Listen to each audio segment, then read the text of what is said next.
Alright, so the Summer 5 rerun is upon us over on the NA version of the game, and I know a lot of people are not going to be summoning on any of these banners because, come on, the Lost Belt 6 stuff is right around literally weeks away at this point, plus that's going to be followed by Anniversary and the next batch of Summer's crazy stuff coming to the NA version of the game. But I do know that we have some dolphins in the audience, or just some people that absolutely love Kiara, and they're just going to be going for this unit, so I guess I will cover that. And the first unit on the chopping block for us to cover is, well, Summer Kiara. You saw the title of today's video, and I do want to say she is someone that if you do decide to summon for, which again I don't advise because we again have really good banners coming up, but if you do decide to summon or you already have them, this is a strong servant that you will definitely get some quartz out of, although I do think some people use her in the correct way. See, Summer Kiara actually works really well in like longer boss fights because of just everything that she's got in her kit. She is chocked full of really strong effects that make her good in longer fights. Not to say that you can't use her for farming. She can do that because Castoria is just really good like that. I could pretty much take any art servant that is an AoE with a pulse, sometimes pulse optional, and have them farm whatever. But I'm at least arguing that that's not at least the best area to use her in. While you can use her for farming, probably want to use her for more difficult content where she's really good at. But let me just start diving right into her kit, starting off with her hits, and tell you what this unit is all about. So starting off with Kiara's hits, she is rocking a very balanced deck of double buster cards, double arts cards, and one quick card with a decent enough 0.6% NP gain on her hits. The reason I also say she's not as good for farming while you can use her is that her NP is only rocking 3 hits, which typically that can be fine, but you do want that to be a little bit higher to try to get some of those overkill hits. But again, Castoria is kind of broken and she'll help your Kiara farm and she'll be able to get the job done, especially because she has stuff like a battery that will help her kind of get across the finish line as come for farming. Her star gen is actually surprisingly decent at 14.8%, but again, with only one quick card, don't expect her to be really like genning stars all over the place. Although she does actually have something in the back pocket when it does come to stars. We'll talk about that when we get to her skills. Her arts cards themselves are decent enough with 3 hits on them, meaning that they're not going to refund a whole lot of 0.6% NP gain. You're going to be a little bit more reliant on getting crits on them, but again, she does have stuff like a battery that will help her supercharge her NP, so in general you will be fine. And you guys know that I love to see that 5-hit extra attack there. If you're not aware of what that does, the extra attack is a composite card that gens stars NP and does big boy damage. And over Yugioh Channel, we like to see 5 or higher. That is just our standard. I also want to bring some attention over to her passive skills. I don't always go in and talk about these because most of the time some of the passive skills aren't the best, but Kiara actually does have some very strong passive. Namely, her first 2 passive skills, giving her a 12% arts buff and a 12% NP damage buff just for free. That's going to help out the damage of her NP, obviously, but also it's going to help out the ability for her to get NP back on her arts cards because of that arts performance buff. It's going to raise the NP gain of her arts cards specifically. So, you know, that's always pretty nice. But let's go ahead and start dipping into her actual skills, starting off with skill 1. This is the bread and butter skill for Kiara. This is something that you need to have going for her because this plays into the niche that she has, and that is ranking up her skills. So basically every turn she's going to give herself this little buff that is going to allow you to exchange those buffs for skill rank ups on her skill 2 and her skill 3.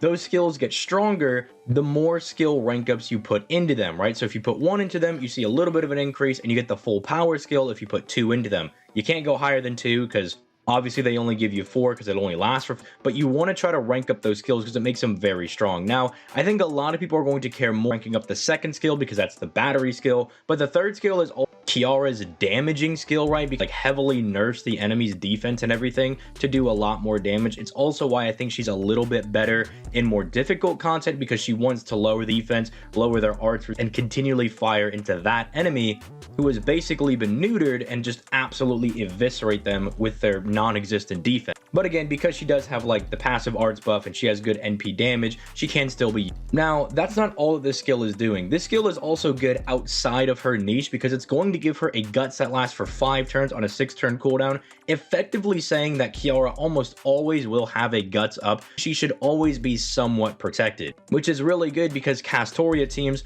already protect your team well enough anyway with their debuff cleanse, the invincibility, and the solemn defense. Speaking of debuff cleanse, she can also do that on demand. So if you can't get to your Castoria NP for whatever reason, maybe you're just a little bit shy of being able to fire it, she's got herself covered by being able to cleanse her own debuffs. She also gives herself 2k8 every turn for 3 turns, which is good. That gives her access to some sustainability, which is one thing that the Castoria teams do not actually have. They have very good survivability in making sure that your servants don't actually take a lot of damage, but once you lose HP, Castoria does not have a way to be back. And so Kiara having the ability to regenerate her own HP makes her very good in those TM comps because it means she's going to last just a little bit longer on top of already having that guts. And if it wasn't just enough icing on the cake, she's also giving herself 20% NP damage for 3 turns, which is going to add into the NP damage that she has on her passive. Kiara can do some pretty good damage. But let's move over to her second skill and let's start talking about some of these rank ups. So this skill starts off as a 30% battery that also bombs 20 stars.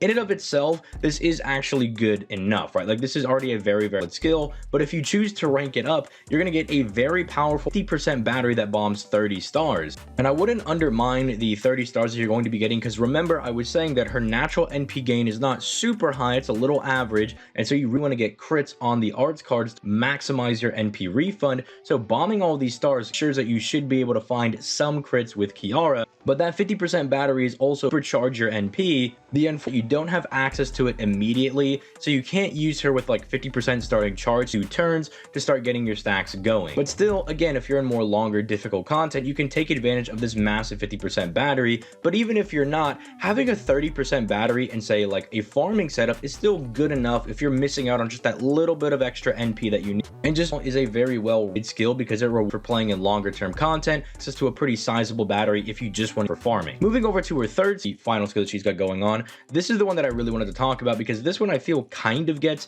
a little bit neglected sometimes because the first skill is what does everything, the second skill is the battery, and then the third skill just has a whole bunch of random effects, but these are very strong effects. For one, she's able to protect the entire party by giving them 1 hit of evasion. So if Castoria is not able to protect all of your guys or whatever, or you need access to immediate protection for the entire party, Kiara's got you covered. She also removes all evasion buff as well, so even if they were going to try and get around your dodge, she also has you covered there. It's not as though the sure evasion thing is like that common in a lot of boss fights, and usually it might be like unremovable or something, or they might just have pierce invincibility, but it is at least nice that Kiara does try to cover your guys by giving them a dodge and then trying to make it pierced with that dodge. Won't come up often, but again, when it does come up, you'll be very appreciative that she has that additional little buff. Then she's going to hit them with this bewitchment debuff. Now the actual effects of the bewitchment thing is like lowering attack chance. That's really not all that. What you really want to do is rank this up its final stage to get 3 stacks of it, because Summer Kiara gets more damage the more she puts on the opponents,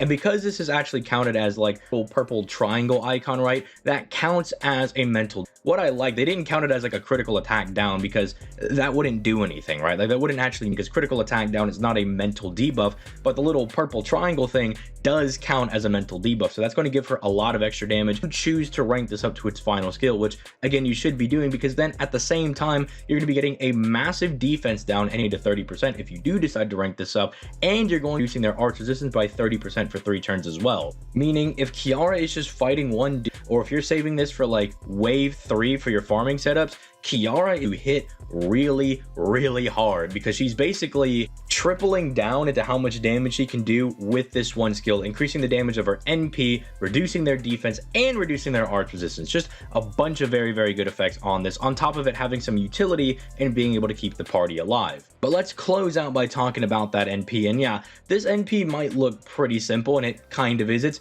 very similar to say someone like Draco's NP, where it just does a lot of damage. I mean, sure, it has like the insta kill chance, but if you've played FGO for any amount of time, you know that insta kill is not exactly the most common thing to get. You really can't rely upon it. But the whole function of the NP is that she's going to be doing more mental debuffs she can actually stack onto somebody. Now, you can go up to 10 stacks of mental debuffs. So if you want to pair her with, like, I don't know, random command codes that inflict debuffs down on people, or other servants that are able to inflict stuff like terror or the skill drain or whatever like that, then you could start to get higher and higher on the debuff stacks. But innately, she's able to do at least 3, which is he calculate. For Kiara, they calculate 3 stacks of a mental debuff and a lot of damage. The only thing that I do want to tell people is is that while Summer Kiara is capable of getting to very, very high levels of damage, you can't look at those numbers with the mental debuff stacks and treat that as her normal damage, because again, remember, you could own one node for farming, right? Because you don't carry defensive down buffs with you through all the nodes. They're not self buffs,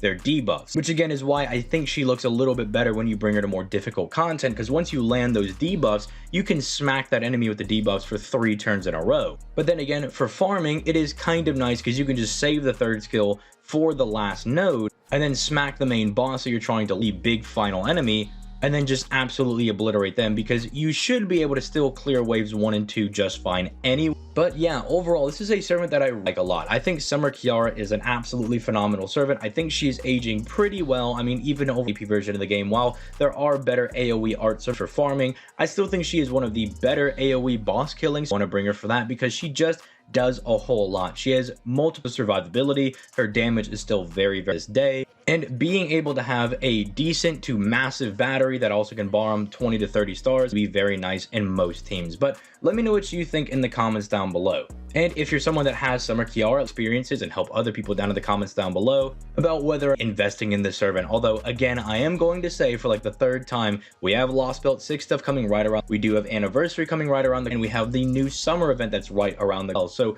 do keep in mind that we have some very, very hype events with variants that are stronger than Kiara that will be coming out. So if you're kind of thinking from a more bang for your buck, the more value for your Saint core, you're thinking about what the better like meta servants are to get, you might want to hold out on this one and maybe wait for like a GSSR or something. But with all that being said, I'm going to go ahead and get out of here. You guys have yourself a late, guys.